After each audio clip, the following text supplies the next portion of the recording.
Meski pertanyaannya sangat sekali menggelitik regulasi kebijakan dan setiap orang yang berkecimpung di dalam industri pariwisata.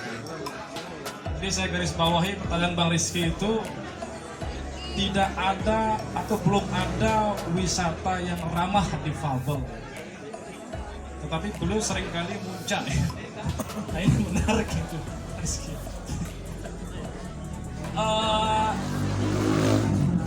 Pak Ustadz, saya sedikit berikan jawaban singkat.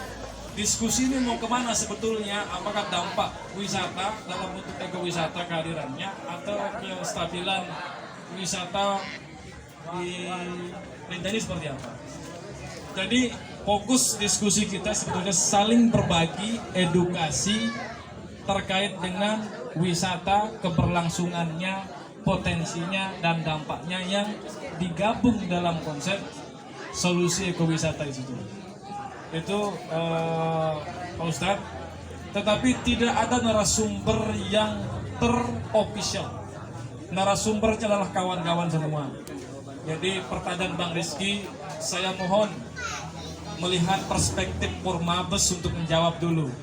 Sebelum dijawab di Mbak Yuda ya, Mbak Yunda sorry. Ini kita dahulukan pertanyaan Bang Rizky. Rifki. Belum ada wisata yang ramah difabel. Ini sebetulnya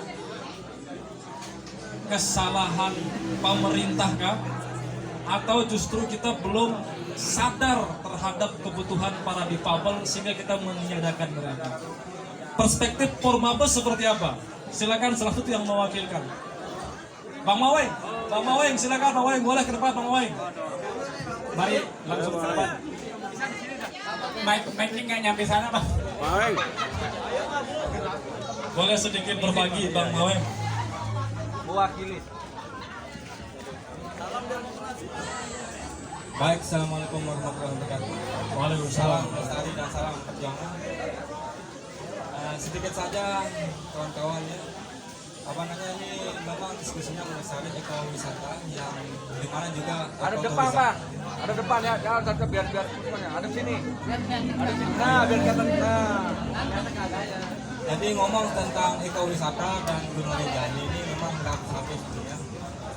Jadi Taman Gunung Rinjani yang memang sejatinya berangkat dari sejarah dulu di Hindia Belanda sebagai suaka marga satwa sebenarnya kan. Artinya sebagai bagian daripada penjagaan ekosistem alam makhluk hidup yang ada. Nah ini gitu Bung. Nah cuman kesalahannya kemudian jika terus di eksploitasi lalu kemudian tidak memberikan kontribusi terhadap habitat yang ada dan terus dieksploitasi, maka kemudian tidak jelas jika ini kan ekowisata dan Taman Gunung Rinjani seperti apa kontribusinya juga di tengah-tengah masyarakat Lombok Timur kan. Dan yang kedua, Bung, mas saya ekowisata dan Taman Gunung Rinjani ini juga penjagaan habitat suaka alam. Nah, jadi saya melihat juga belum ada satupun satwa-satwa yang ada di Gunung Rinjani yang terlindungi juga begitu. Dan apabila misalkan wisata ini juga bagian daripada pemberdayaan, kemudian penjagaan alam segala macam, nah ini perlu kita backup kan gitu ya. Tapi jika misalkan ini berdampak pada pendaratan, ya nah perlu kita diskusikan kembali. Demikian, assalamualaikum warahmatullahi wabarakatuh. Waalaikumsalam. Di tengah Rinjani menjadi artis, lalu bagaimana kemudian menjaga keartisan itu dalam bentuk keindahan lingkungan dan dampak yang fatal terhadap kehidupan masyarakat, karena artis ini kan populer. Jadi tidak hanya sekedar Mas Rio menjadi bagian daripada fasilitator di kita, tapi kali aja ada kawan-kawan yang ingin mau berpartisipasi menjawab, boleh silakan. Kalau tidak ada, kita langsung berikan Mas Rio untuk memberikan jawaban ke Mbak Yunda, karena ditanyakan ke Mas Rio juga. Silakan Mas Rio. Terima kasih. Sebenarnya tupoksi kami itu memastikan Rinjani tetap asli. itu tupoksinya, tetap asli, dan caranya mengelolanya dengan sistem zonasi. Jadi kita melestarikan kawasan ini dan dibiarkan tetap asli. Dan ada zonasi. Teman-teman berwisata itu di zona pemanfaatan. Sebenarnya harusnya ada peta ya. Jadi kayak ruangan gitu loh. Kawasan 41.000 hektar ini dibagi-bagi. Ada ruang hijau itu untuk zona pemanfaatan. Ada yang warnanya kuning itu zona rimba. Ada yang warnanya merah itu zona inti. Yang inti itu nggak boleh dilewati sebenarnya. Di situ tempat kayak rumah lah. Ada ruang tamu, ada ruang keluarga, ada ruang budidaya, ruangnya orang tua lah, suami istri misalnya gitu kan nggak boleh asal masuk. Nah kadang-kadang teman-teman itu suka sekali jalan-jalan ini tiba-tiba ke kanan ke kiri, dia nggak tahu petanya dan memang nggak ada batasnya karena begitu luasnya tidak semua bisa kita batasi. Jadi itu ya simpelnya ya, di setiap zona ada syarat ketentuan untuk bisa memasuki zona itu. Yang boleh hanya zona hijau sebenarnya untuk wisata, dan itu pun pakai tiket, ada irinjani kalau yang pendakian, kalau yang non pendakian bisa pakai tiket biasa. Jadi itu tugas pokok kami. Makanya ada Polhut, kami ada Polhut ya yang jaga kalau melanggar dia dibekali senjata api, dia anggota Polri juga sebenarnya. Itu yang represifnya, tapi ada penyuluh, ada PEH. Yang PEH ini ada teknisi yang menghitung, meneliti perilaku monyet, perilaku apalagi ya, burung, ada perubahan enggak, berapa jumlah satwa, itu ada penelitiannya di kami dan kami melakukan rutin. Kemudian kami ada penyuluh itu yang memberdayakan masyarakat. Di pinggir kawasan itu kami punya tugas untuk masyarakat. Jadi gini, kalau ingin si Rinjani lestari, masyarakat pinggirnya harus sejahtera. Kira-kira kayak gitulah. Ini Mas Rio boleh sedikit ada hubungan. Jadi Bang Mawin bertanya, Taman Nasional Gunung Rinjani belum ada manfaatnya ke masyarakat. Nah, sampai tadi tanya, jangan sampai dibalik ya. Jangan sampai dibalik. Kemarin contoh sederhana, ketika tutup pendakian, siapa yang teriak? Siapa yang teriak? Masyarakat kan minta buka segera. Apa artinya? Baru pariwisata aja ditutup kena COVID, semua teriak, padahal nggak bisa makan separuh. Apa artinya? Manfaat pariwisatanya ada. Saya ucapkan terima kasih kepada Bang Yogi dan yang terhormat Pak Rio. Secara langsung baru saja saya ketemu secara langsung karena beliau juga salah satu orang yang selalu memberikan cerita positif dari mulut sekarang sahabat-sahabat saya di sekeliling saya. Tapi sebelum itu saya memperkenalkan diri, nama saya Muhammad Rosadi Johari, nama rimba biasa kerap dipanggil Makong. Saya latar belakang organisasi Oasis Tala Lombok Timur dan kebetulan juga ditunjuk sebagai Ketua Koalisi Rental Kabupaten Lombok Timur. Oke, sebelum membicarakan tentang wisata, saya akan mengajak sahabat-sahabat merefleksikan bahwa bagaimana manusia memanfaatkan lingkungan. Di mana kita ketahui di zaman komunal bahwa kehidupan manusia itu ada proses berburu dan meramu. Sehingga sebelum ada sistem dan aturan, ketergantungan manusia itu sudah terbangun dari sejak lahirnya manusia itu sendiri.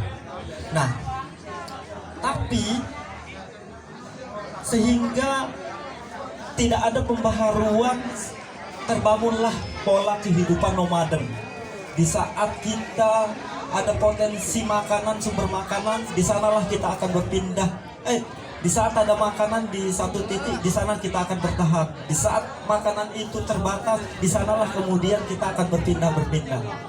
Nah, kemudian dari perkembangan zaman, ternyata masalah yang menuntut kita harus berpikir lebih. Nah, sahabat-sahabat, jangan memandang masalah itu kemudian menjadi utuh sebagai ancaman. Nah, tapi hadirlah kemudian wisata. Nah, wisata ini semestinya menjadi Dewi Fortuna atas penyelamatan lingkungan ini. Tapi faktanya hari ini di beberapa pandangan para sahabat aktivis mengatakan kadang-kadang kehadiran wisata juga menjelma menjadi siluman pengrusak lingkungan ini yang semestinya menjadi solusi. Siapa yang kita salahkan dari permasalahan ini? Apakah hanya pecinta alam yang bertanggung jawab atas kerusakan ini? No, tidak. Karena kalau kita sebagai umat muslim menyebut kata surga, tidak akan pernah tercium aroma surga kalau hanya tuntas hablum minallah. Tapi juga harus tuntas hablum minannas maupun hablum minal alam.